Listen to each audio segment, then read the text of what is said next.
Bienvenue encore une fois sur votre voie. Nous bénissons le Seigneur pour votre vie. Que le Seigneur te bénisse au nom puissant de Jésus. Comme vous le voyez déjà, c'est le prophète Testimony et notre maman Mervy. Nous sommes encore là pour répondre à une question qui est pertinente et qui bouleverse encore l'église aujourd'hui. Alors, maman, que le Seigneur vous bénisse. Bienvenue. Merci beaucoup. Ok, la question d'aujourd'hui, c'est quoi? Est-ce que la femme a le droit d'abord de se tresser, de porter des gommettes, de pantalons et des choses comme ça? D'abord, vous-même, vous avez déjà quelque chose que nous voyons maintenant sur la tête avec les lunettes. Est-ce que la femme, normalement, a le droit d'avoir ces choses-là sur son corps? Ok, merci beaucoup pour la question encore une fois. Ok, je vais répondre comme ça. La femme ou l'homme a le droit de s'habiller décemment et proprement et pour être, c'est-à-dire attirante quoi. Je ne sais pas si vous comprenez. Donc, pour que nous puissions comprendre ça, là, je ne vais pas trop discuter là-dessus. Donc, on va lire 1 Pierre 3, le verset 3 à 4. 1 Pierre 3, 4.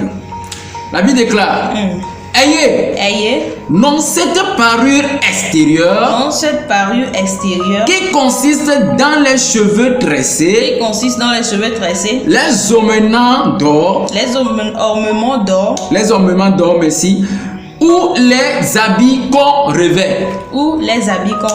C'est bon pour le moment. Donc vous comprenez déjà là-bas. On dit ayez quoi? Une posture propre, c'est-à-dire extérieure, qui est bon, qui est jolie, c'est-à-dire avoir une apparence propre, s'habiller et tout ça. Il faut que la femme ou l'homme ait ça. On va pas seulement parler que des femmes, parce que nous tous on s'habille. Si on va dire que non, c'est pas bon de s'habiller, que les femmes s'habillent, ce qui veut dire que les hommes aussi ne sont pas faits pour s'habiller aussi, donc tous on doit être nus. Mais non, aujourd'hui nous avons des habits, nous nous habillons pour se couvrir et nous utilisons des choses pour se rendre belles et beaux. Donc nous allons lire les 4, nous allons comprendre. Il dit mais la parure intérieure est cachée. Mais la parure intérieure est cachée dans le cœur.